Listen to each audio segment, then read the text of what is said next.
My name is Kamini Mehra, and I was 27 years old when I stepped into my husband's house carrying a silver plate heavy with ritual and expectation. The plate shook slightly in my hands. Everyone thought it was nerves. New bride nerves, excitement nerves, the kind that come from stepping into a new life.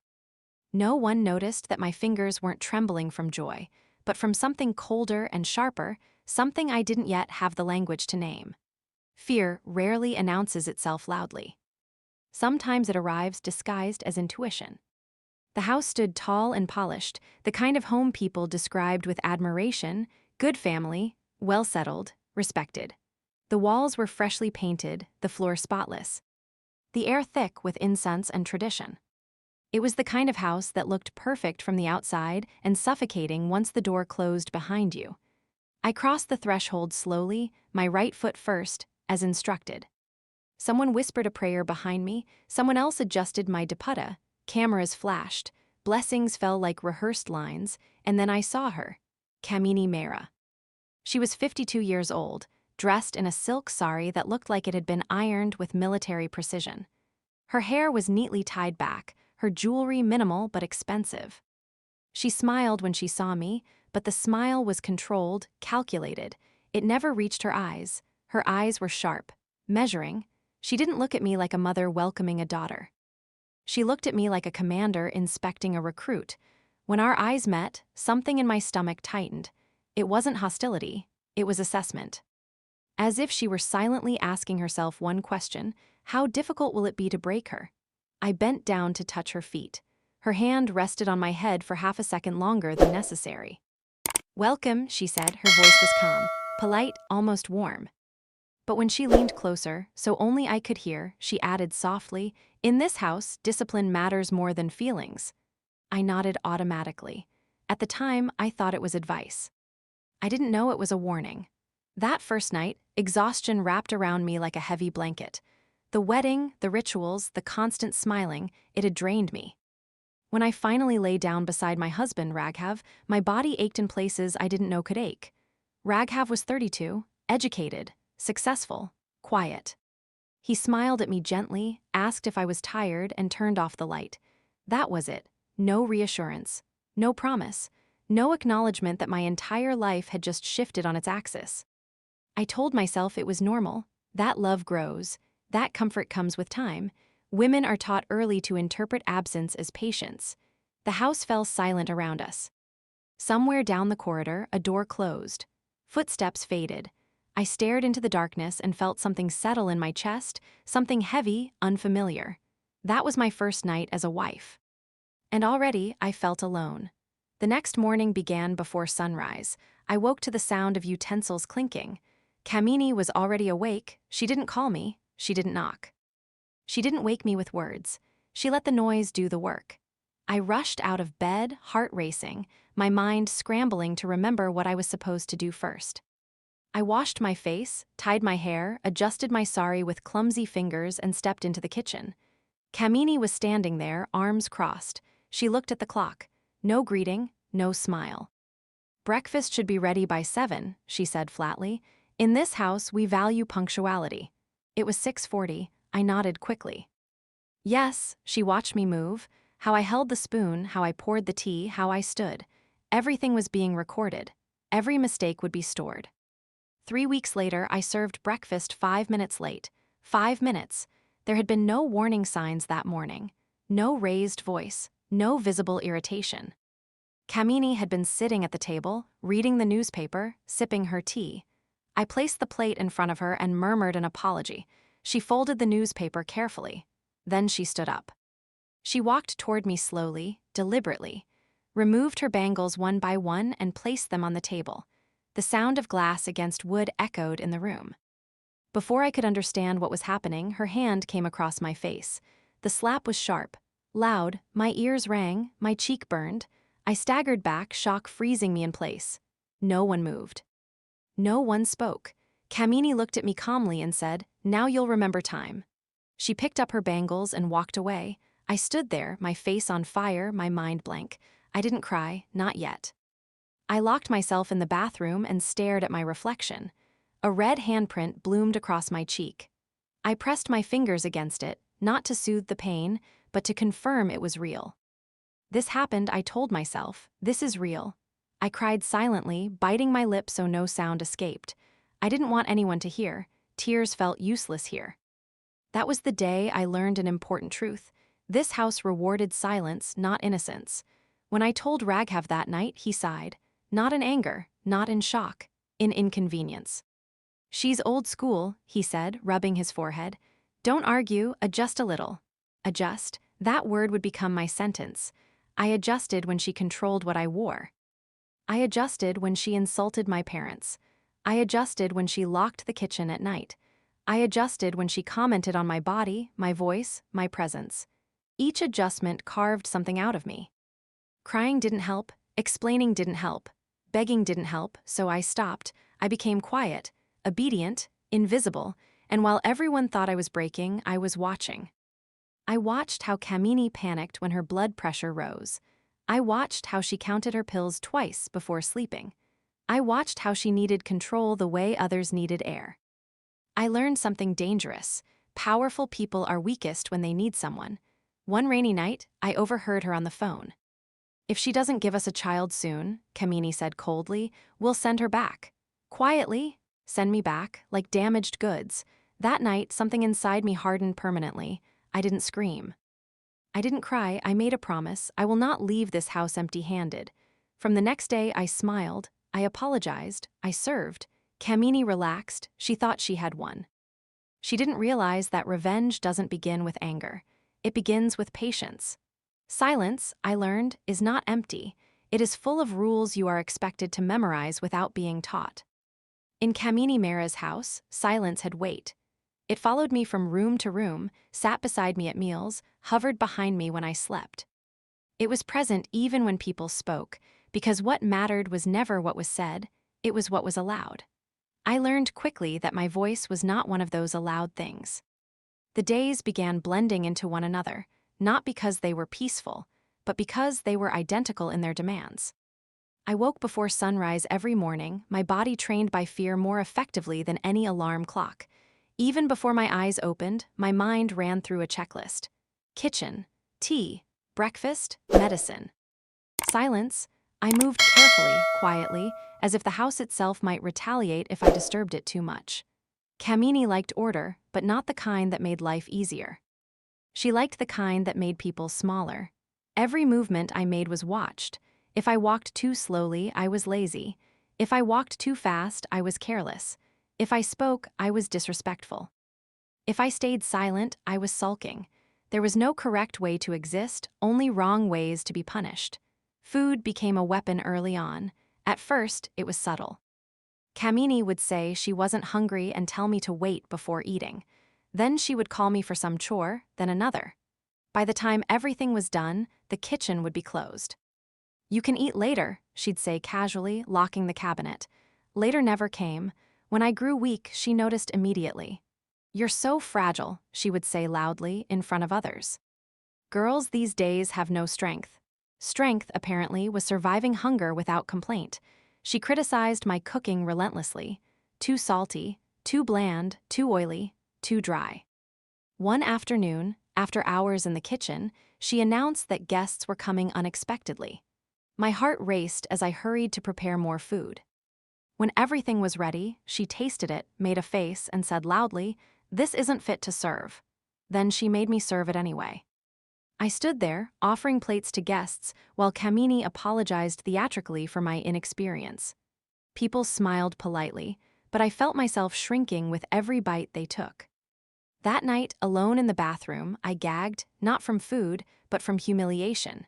She insulted my parents casually, the way people comment on the weather. Your mother never taught you this. In our family, we do things properly, not like where you come from. Each comment landed carefully, aimed where it hurt most. She knew exactly what she was doing. Once, when I quietly protested, she laughed. You're too sensitive, she said. If you can't handle words, how will you handle life? I learned then that cruelty often wears the mask of wisdom. Raghav noticed everything and said nothing. When Kamini criticized me in front of relatives, he looked at his phone. When she accused me of being lazy, he focused on his plate. When I cried at night, quietly, facing the wall, he slept. At first, I told myself he didn't understand. Then I realized something worse. He understood and chose comfort anyway. Silence, I learned, is never neutral. It always sides with power. I tried in the beginning to explain. I chose my words carefully, rehearsed them in my mind before speaking to him. "She locks the kitchen," I said once, my voice shaking. "She hits me," I said another time, barely above a whisper. He listened, nodded, and sighed. "Anya, don't make things bigger than they are," he said. "Just adjust a little more." Adjust, as if my pain were a furniture placement problem. Each time he said it, something inside me folded inward, like a letter never meant to be opened. The house had servants, but even they were part of the hierarchy. They took instructions from Kamini alone. They watched me carefully, unsure how to treat me. Sometimes I caught sympathy in their eyes. Other times, relief that they weren't the ones being targeted. Kamini liked it that way. Fear works best when everyone is watching. I stopped reacting. No tears, no protests, no explanations. I learned how to keep my face blank, my eyes lowered, my voice soft. I learned how to swallow insults the way one swallows bitter medicine, quickly, without expression. Kamini mistook this for submission. She relaxed, and that was my advantage. Something strange happens when fear overstays its welcome. At first, it consumes you. Then, slowly, it dulls. And once it dulls, it creates space for something else. Observation. I began noticing details I had been too scared to see before. Kamini's routine was rigid. She needed her tea at the exact time, her medicines arranged in a specific order. She checked locks twice before sleeping. She panicked when anything disrupted her schedule. Control wasn't just her personality, it was her lifeline, and lifelines, I realized, can snap. I noticed how her hands shook slightly when she forgot a pill. I noticed how her voice sharpened when she felt uncertain. I noticed how deeply she feared losing relevance.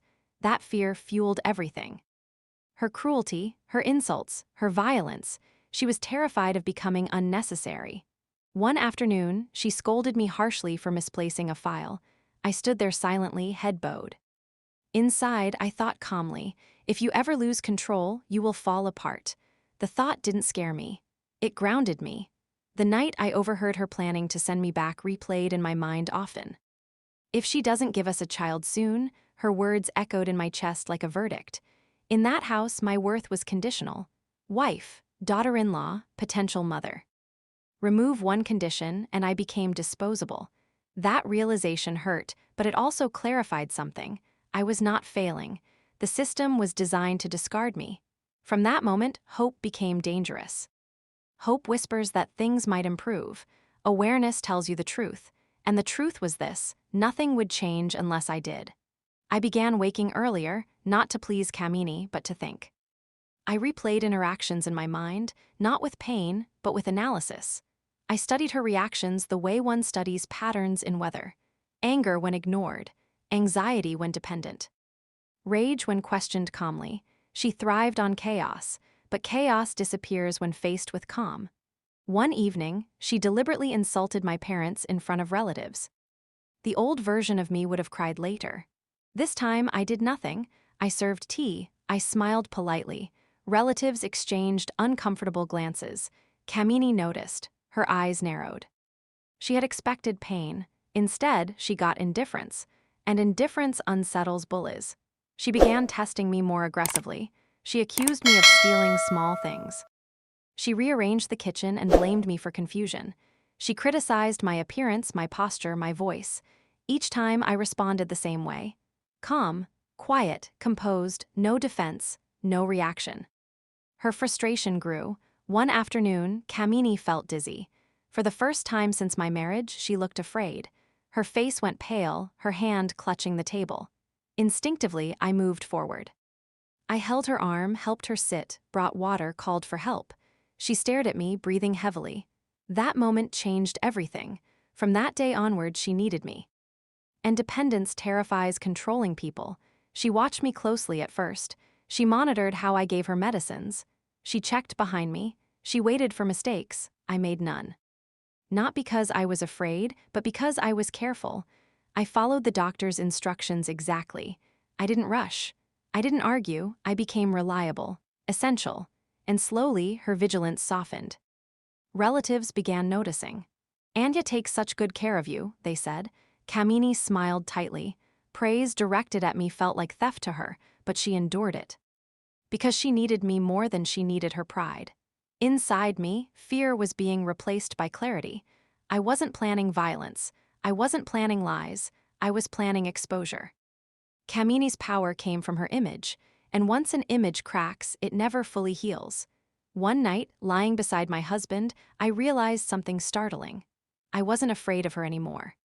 The fear that once sat permanently in my chest had loosened its grip. In its place was something steadier. Certainty. And when fear disappears, power changes hands. Kamini sensed the shift. Her insults sharpened. Her tone grew colder. She watched me the way hunters watch prey, not to attack, but to find weakness. What she didn't realize was that I had already stopped being prey. The erosion of self had ended. The rebuilding had begun, quietly, dangerously. There is a moment in prolonged suffering when pain stops screaming. It doesn't disappear, it doesn't heal. It simply becomes quiet. That quiet is dangerous. Because when pain goes silent, the mind finally has space to think. That was where my awakening began. For months, my life had been governed by reaction. I reacted to Kamini's moods, her words, her punishments. I reacted to Raghav's silences. I reacted to hunger, humiliation, fear. Every day felt like standing in the path of a storm, bracing myself for impact. But once fear dulled, something shifted. I stopped reacting. I started seeing. I saw how Kamini needed resistance to feel powerful. When I argued, she grew taller. When I cried, she grew confident. My pain fed her certainty. When I went silent, not submissive but unreadable, it disturbed her. I noticed how she watched my face now, searching for cracks. I learned to give her none. Silence became my shield. But unlike before, it wasn't empty. It was deliberate. I spoke when necessary. I answered politely. I never explained myself unless asked directly, and even then only with facts. No emotion. No defense. Kamini didn't know what to do with that version of me. She preferred chaos. The house had patterns. Every tyrant creates them without realizing they are also weaknesses. Kamini's days ran on schedule. Morning prayers at exactly the same time. Tea with 2 biscuits, never 3. Medicines laid out in a specific order. Afternoon rest, no disturbances allowed. Any deviation unsettled her. Control was not just her personality, it was her anxiety management. And anxiety always leaves fingerprints. I began keeping mental notes. Not like a diary, like a strategist. She trusted her routine more than people. She feared uncertainty more than confrontation. She needed witnesses to assert authority. That last one was important. Kamini was rarely cruel in private unless she was certain of silence. Her real power came from public humiliation, from establishing hierarchy in front of others, which meant something else too. If her authority failed publicly, it would hurt more than any private resistance. I noticed something else. When she needed me, she softened. Not emotionally, but tactically. After her dizzy spell, she began calling me more often, asking me to sit near her, asking me to bring her medicines instead of ordering someone else. At first, she watched closely, correcting every move. Then she stopped. Dependence does that. It erodes vigilance. I never rushed, never complained, never showed irritation. I became predictable in the way she needed, reliable, calm, efficient, and slowly she relaxed. She began trusting me with small things. Answer the phone, she said one day. Handle the grocery list, she said another. Each instruction felt insignificant. Each one moved me closer to the center of her world. Raghav noticed the change in the house before he noticed it in me. Things were quieter. There were fewer confrontations. He mistook this for peace. I let him. Peace, I had learned, is often confused with surrender by people who benefit from silence.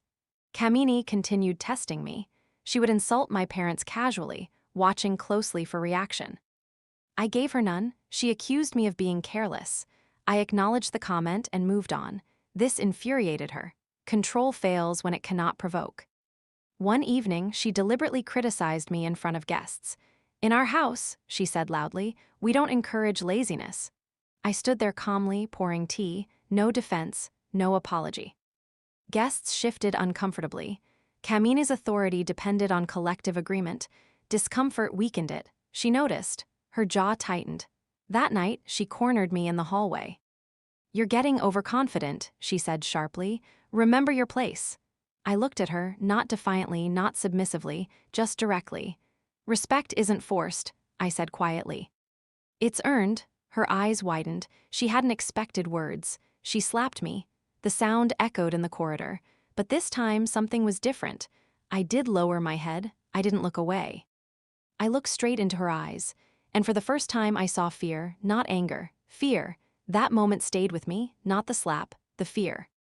Fear in a person like Kamini meant something irreversible had shifted. From then on, she changed tactics. She stopped open insults. She started whisper campaigns, quiet phone calls to relatives, hinted accusations, carefully planted doubts. "She's very clever," she'd say softly, "not what she seems." She tried to isolate me socially, the same way she had isolated me emotionally. But something had changed. People had begun noticing her contradictions. Her stories didn't align, her accusations lacked proof. The image she relied on had begun to crack. The real turning point came unexpectedly. One evening, Kamini accused me, in front of relatives and neighbors, of mishandling her medicines. "She's trying to make me sick," she said dramatically. "She wants control." The room fell silent. Every eye turned toward me. This was the moment she had always dominated. Public chaos, emotional collapse, fear. She expected tears. She got calm. I didn't argue. I didn't cry. I walked to the drawer, took out the prescription, and placed it on the table. "I followed the doctor's instructions exactly," I said evenly. "We can call him right now if there's any doubt." Kamini froze. Facts are terrifying to people who rule through fear. Her accusation collapsed. There was no proof, only her voice. And voices without credibility lose power quickly. After that incident, the house changed. Servants looked at me differently. Relatives hesitated before agreeing with Kamini. Raghav looked confused. The narrative had cracked. Kamini felt it slipping. And controlling people don't retreat quietly. They escalate. That night, Kamini threatened me. "This is my house," she said. "You are nothing without it." I listened calmly. Inside, something settled permanently. I wasn't fighting her anymore. I was outgrowing her. The next phase came silently. Kamini became too quiet. She stopped interfering openly. She watched, planned. Silence from someone like her was never peace. It was preparation. One afternoon, she asked me to stay near her room. She said she felt dizzy. She fell asleep early. The hallway was quiet. For the first time since my marriage, I stood outside the locked room she had forbidden me to enter. That room had always been off limits. Instinct told me why. Kamini hid power in secrets, and secrets lose power when seen. I remembered where she kept her keys. My hands didn't shake as I unlocked the door. Inside, the room was immaculate. Too immaculate, files stacked neatly, documents labeled carefully, property papers, insurance documents, bank statements, and then letters, old, yellowed with age. Written by a woman named Sunita, the words inside changed everything. They were intimate, emotional, undeniable, a relationship Kamini had buried deep. A truth she had built her authority around hiding. This wasn't gossip. This was proof. I didn't steal anything. I didn't move anything. I took photographs. And placed everything back exactly as it was. Knowledge is strongest when the other person doesn't know you have it. From that day on, I saw Kamini clearly, not as a monster, but as a woman who had built her power on fear and secrets. And secrets lose power the moment they are no longer secret. Relatives began questioning her decisions. Guests began asking me for help. Servants waited for my instructions. Kamini noticed. She hated it. She tried interrupting me, correcting me. It didn't work. Authority, once shaken, never fully returns. At a family prayer gathering, a woman appeared. Sunita. She wasn't invited by Kamini. She came because she finally felt safe enough to exist. The room changed instantly. No one said anything directly. But everyone understood. Kamini's face drained of color. That night she confronted me. "What do you want?" she demanded. I told her the truth. I want respect, peace, safety. She laughed bitterly. You'll never win, she said. I didn't argue. Power built on fear always collapses, I said calmly. From that moment on, she didn't see me as a daughter-in-law. She saw me as a threat. And when a tyrant realizes they are no longer feared, their fall begins. This wasn't revenge yet. This was awakening. And awakening is irreversible. Power never disappears all at once. It erodes. Quietly, gradually, invisibly. And the person who holds it often doesn't realize it's slipping until they are already falling. Kamini felt it before she understood it.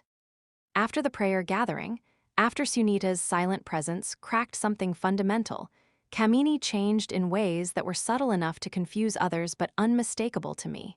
She became watchful. Not authoritative, watchful. Her eyes followed me more than before, not with command but with suspicion. She no longer assumed obedience. She checked for it. That difference mattered. Authority does not check, it expects. She had begun to doubt, and doubt is fatal to control. She tried to regain dominance through correction. Don't keep the utensils there. That's not how we fold the clothes. You're wasting money. Each remark was sharp, calculated, delivered in front of others whenever possible. But the reactions were different now. People listened and then continued doing what they were doing. No flinching, no scrambling to please her, just quiet continuation. Kamini noticed. Her lips tightened. I did not respond with defiance. I responded with normalcy. I finished tasks without rushing. I made decisions calmly. I included others. Inclusion is dangerous to tyrants. It decentralizes power. One afternoon, a servant came to me instead of Kamini to ask about grocery purchases. It was instinctive, unplanned, but Kamini saw it. Her reaction was instant. Ask me, she snapped sharply. The servant apologized nervously and left. The silence that followed was thick. Kamini turned to me. They're getting confused, she said coldly. No, I replied evenly. They're adapting. Her jaw tightened. Health has a way of humbling even the most powerful people. Kamini's dizzy spells returned, not dramatically but persistently. Her blood pressure fluctuated. She grew irritable, anxious, restless. Doctors came and went. Medicines increased. And with every prescription, her dependence deepened. She tried to hide it, but dependence announces itself in small ways. She asked me to sit near her more often. She asked me to remind her of medicines. She asked me to accompany her to appointments. She still barked orders, but the urgency behind them had softened into something closer to need. I remained careful. I never rushed, never corrected her, never expressed irritation. I followed instructions precisely. I documented everything. Dates, times, dosages. I was not protecting her. I was protecting myself. Relatives began noticing the shift. Kamini, you should rest, they said. Anya is handling things well, they said. Each sentence took something from her. She smiled tightly. Compliments directed at me still felt like theft to her, but now she couldn't openly reject them. Doing so would expose her desperation, so she swallowed. Just as she had once expected me to swallow pain. Raghav stood awkwardly in the middle of it all. He wasn't blind. He was confused. The house was quieter, yet heavier. His mother was no longer openly cruel, but she was tense. I was no longer fearful, but I was distant. He sensed the imbalance, but didn't yet understand its cause. Men raised in control-based households often mistake tension for normalcy. The whisper campaign continued. Kamini made phone calls late at night. I heard fragments. She's clever. She pretends innocence. I don't trust her intentions. But the response on the other end was no longer immediate agreement. There were pauses now, questions. Kamini had spent years building credibility and was watching it weaken in real time. One evening, a distant aunt visited unexpectedly. She spoke warmly to me, complimented my patience. Kamini interrupted sharply. She's not as simple as she looks. The room fell quiet. The aunt smiled politely and said, well, she seems capable. That's not a bad thing. Kamini stared at her. Capability had never been allowed. That word landed like a threat. Later that night, Kamini cornered me again. You think you've won? She hissed. I looked at her calmly. I'm not competing, I said. I'm living. That answer unsettled her. Tyrants understand rivalry, they do not understand independence. She slapped me, again, but it was weaker this time, angrier, less certain. I did not flinch. I did not respond, I simply looked at her. And that look, steady, unafraid, terrified her, because she could no longer reach me. After that, Kamini retreated, not in defeat, in recalibration. She became quieter, too quiet. She stopped engaging with me directly unless necessary. She began planning. I knew this phase was dangerous. People who rely on fear don't surrender, they strategize. The legal notice came weeks later, but before that, there was groundwork. Kamini began asking pointed questions about finances, who paid what, who handled which accounts. She framed them as casual curiosity, but the anxiety beneath them was unmistakable. Control over money had always been her strongest weapon, and she sensed it weakening. I continued my routine. Calm. Consistent, visible, I didn't rush to expose anything. I didn't threaten, I didn't hint. Exposure works best when it appears accidental. One afternoon, Kamini accused me privately of trying to turn her son against her. "You're stealing him," she said bitterly. I answered honestly. "A son isn't property," I said. "Neither is a husband." Her hands trembled, not with rage, with loss. That night I lay awake thinking, not about revenge, about inevitability. Kamini's power had depended on three things: fear. Silence, secrecy, fear had weakened, silence had broken, secrecy was already gone, collapse was no longer a possibility, it was a timeline. The notice arrived on a Monday morning. Thick, official. Heavy with intention.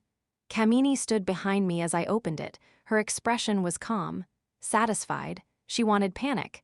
She wanted me erased, not just from the house, but from credibility. The document accused me of manipulation, instability, elder abuse. It framed me as a danger. It was precise, strategic, cruel. I read it carefully. My hands didn't shake, my heart didn't race. I had imagined this moment. Kamini had always relied on authority. Now she was using law. What she didn't understand was this: paperwork only works when truth is hidden. And I had already uncovered too much. Raghav came home that evening holding the notice like it burned. He asked me quietly, "Is any of this true?" That question hurt more than any slap. But I answered calmly. I asked him to look around the house, to remember who had cared, who had stayed silent, who had been consistent. Silence finally worked in my favor. That night I made phone calls, not emotional ones, strategic ones, a lawyer, an accountant, a bank manager. I didn't accuse Kamini, I asked for clarity. And clarity is dangerous when someone has something to hide. Within days, things began shifting.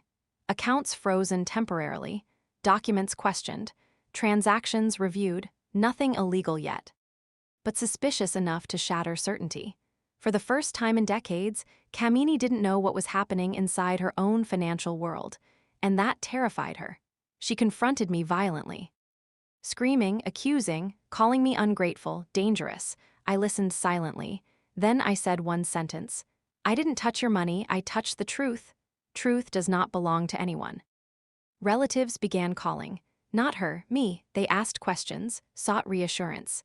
Kamini listened as her authority dissolved one phone call at a time. That night she sat alone in her room, no shouting. No commands, just silence, and I realized something powerful. I was no longer fighting her. She was fighting irrelevance. This was no longer about revenge. It was about survival evolving into stability.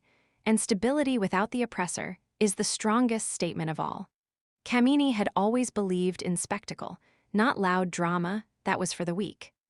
She believed in precision, a perfectly timed accusation, a carefully chosen audience, a narrative delivered with confidence. She had ruled her household for decades this way. She was not about to surrender quietly.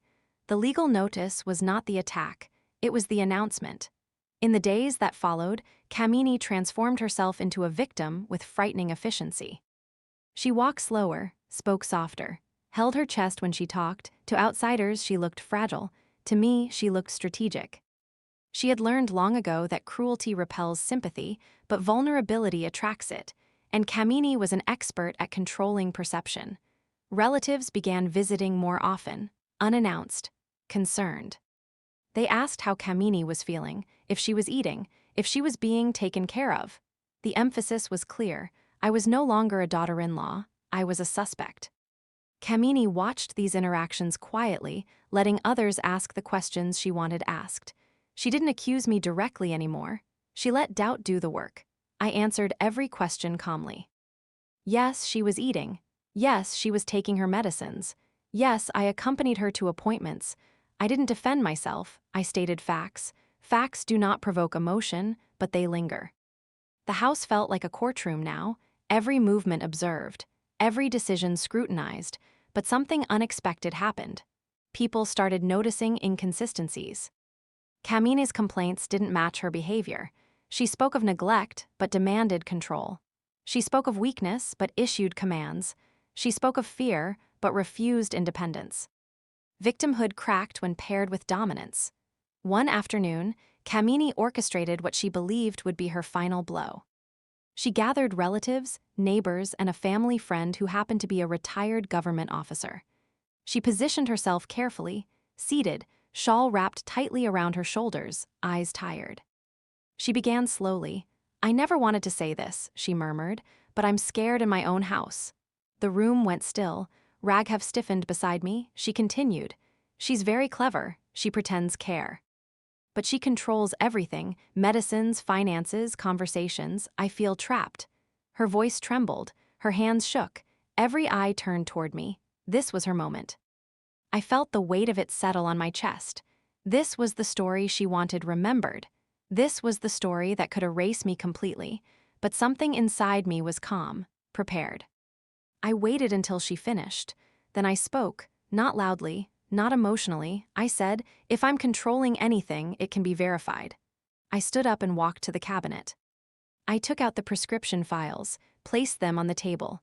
"I've followed the doctor's instructions exactly," I said. "If anyone wants, we can call the doctor right now."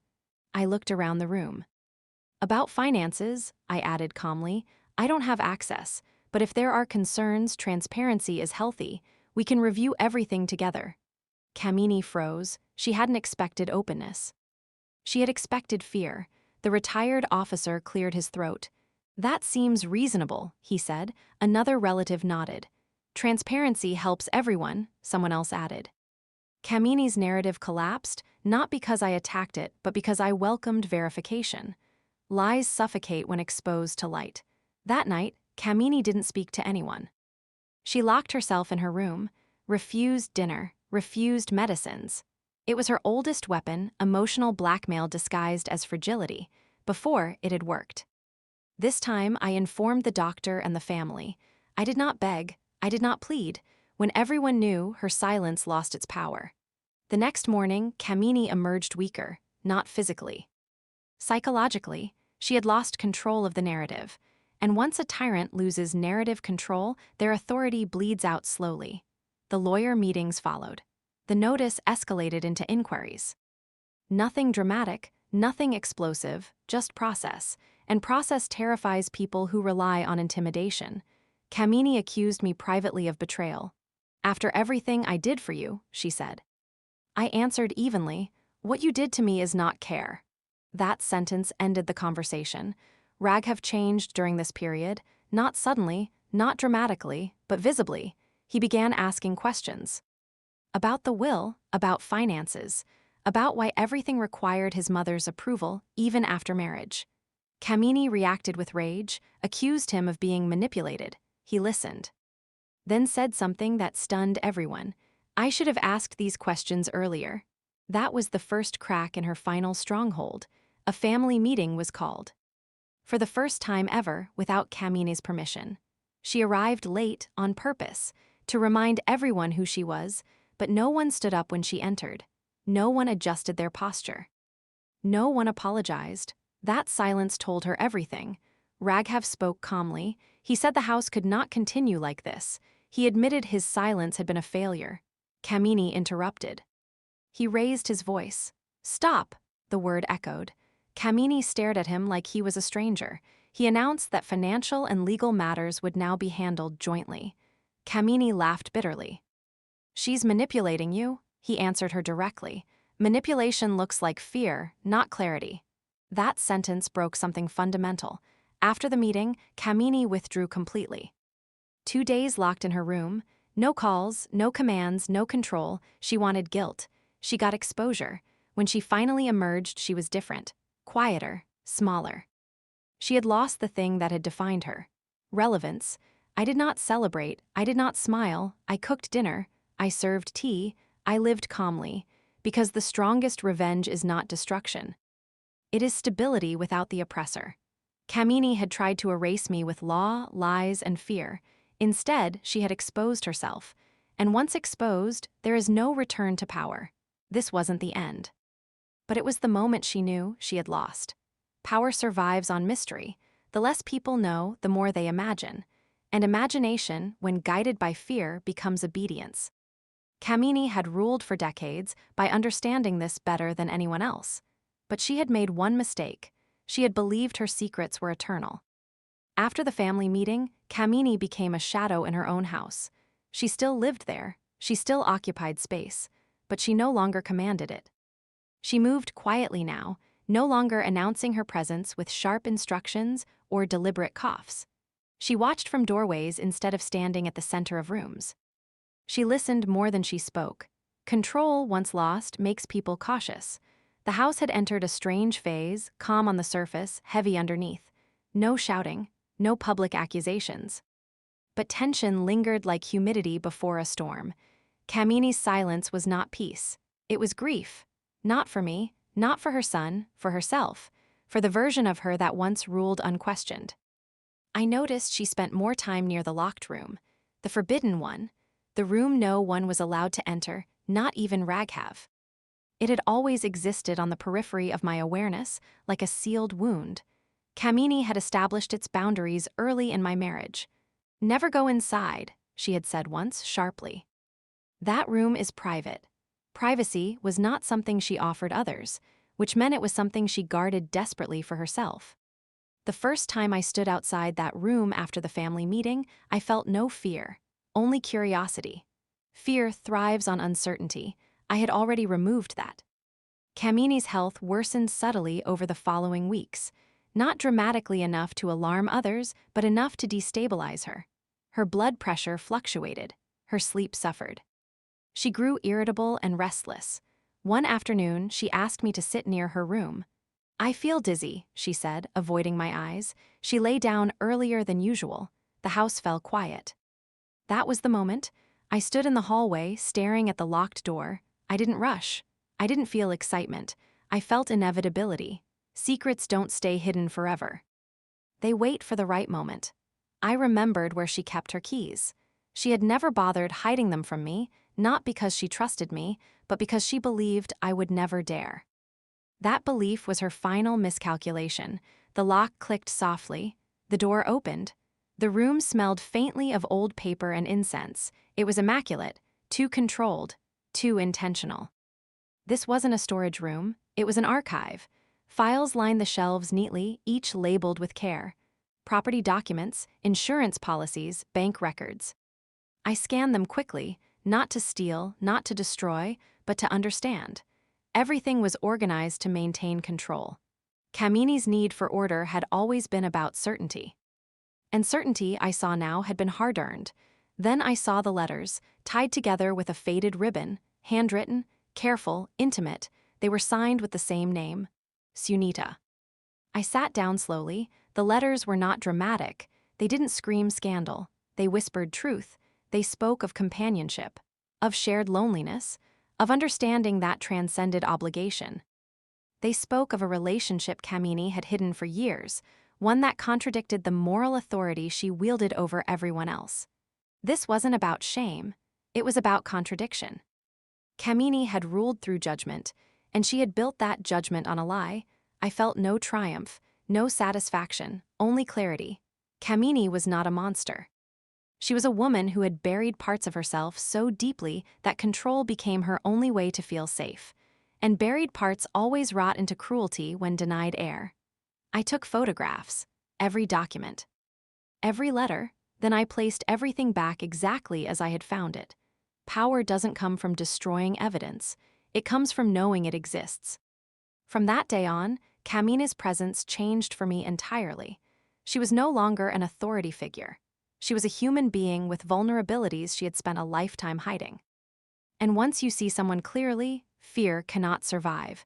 The effects of that knowledge unfolded quietly. Relatives began questioning her decisions more openly. Guests approached me instead of her. Servants waited for my instructions.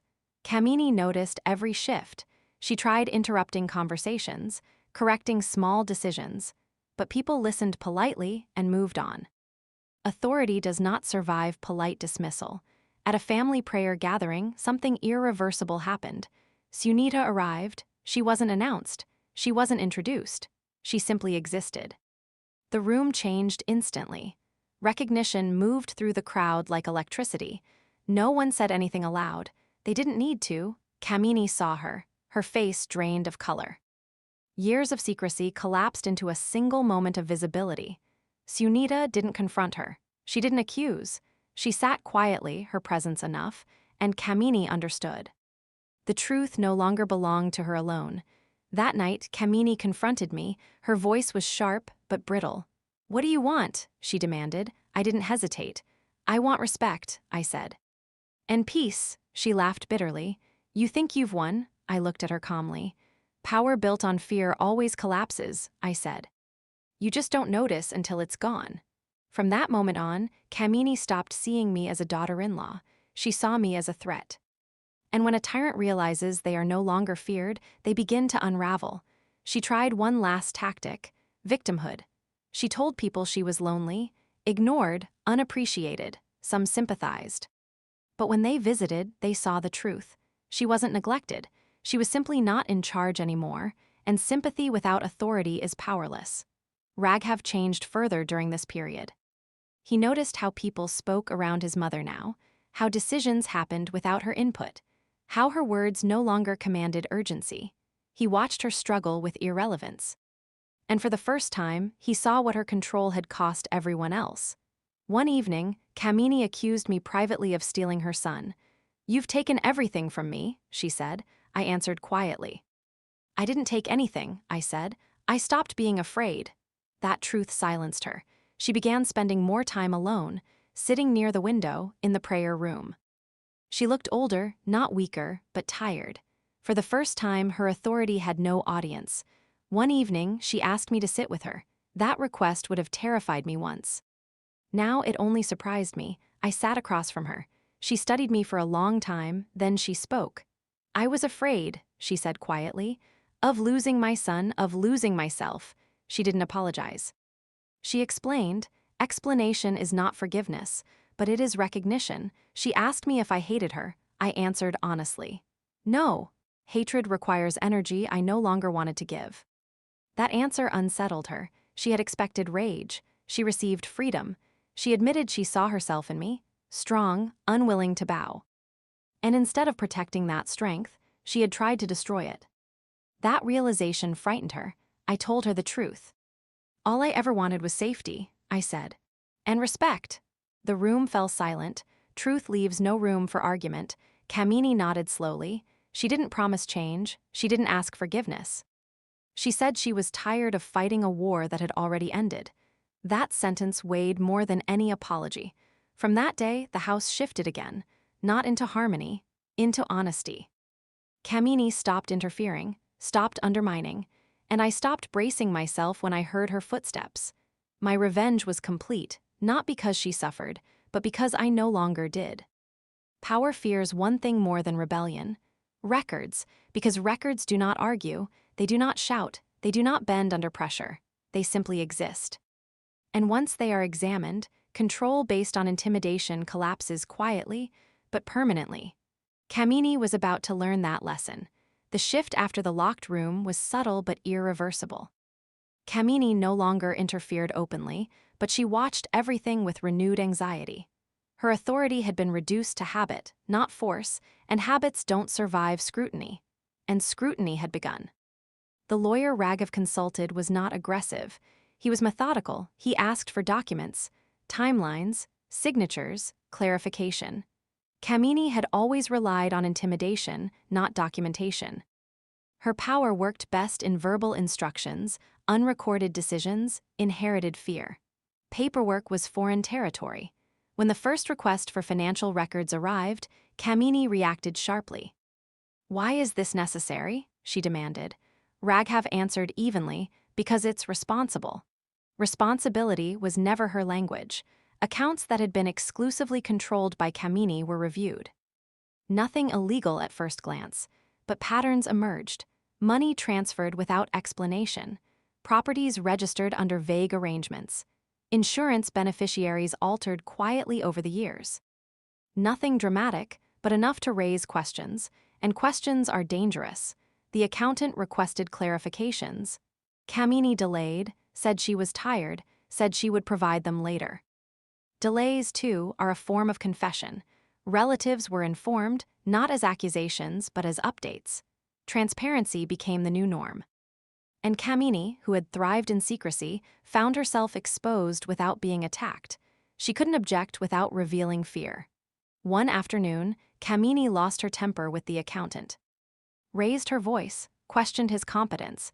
He listened politely and said, "Madam, this is standard procedure."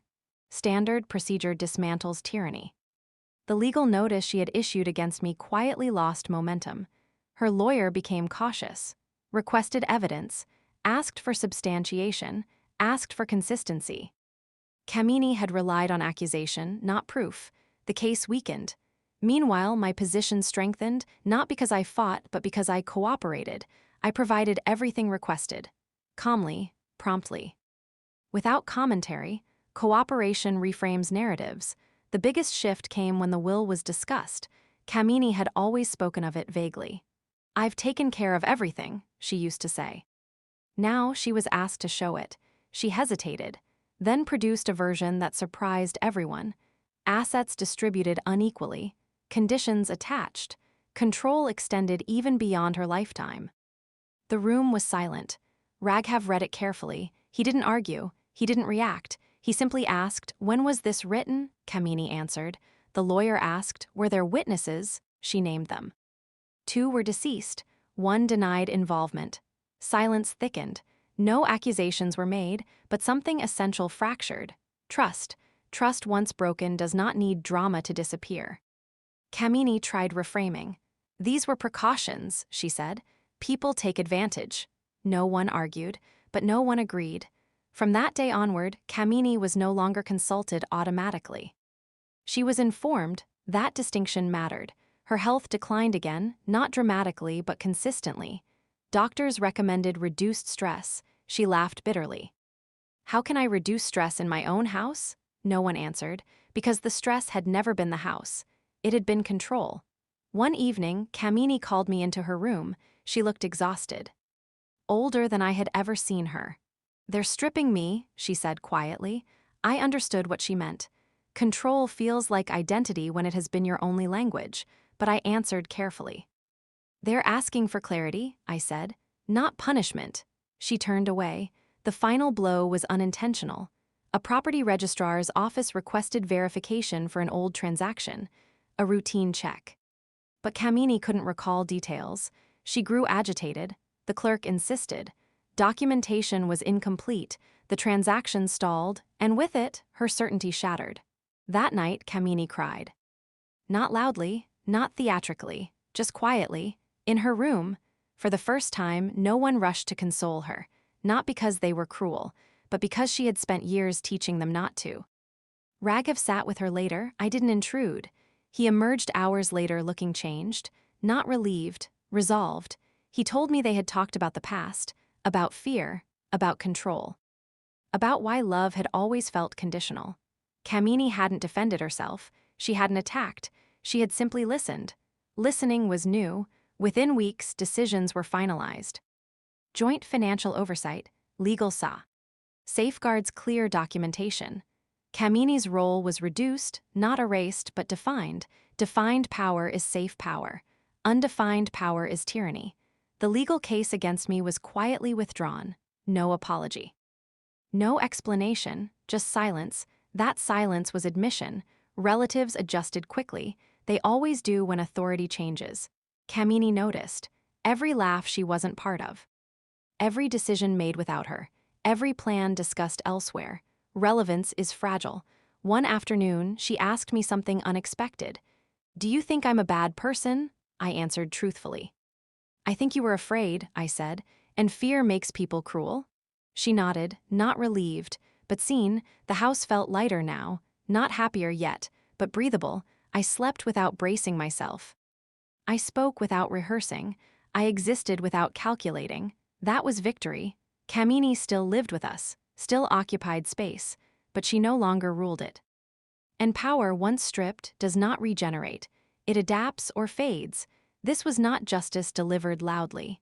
It was balance restored quietly, and quiet endings last longer.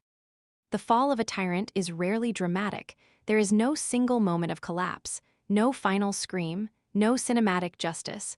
What follows instead is something quieter: adjustment. And adjustment for everyone involved is harder than war. The house did not transform overnight. Walls stayed the same. Rooms remained where they were.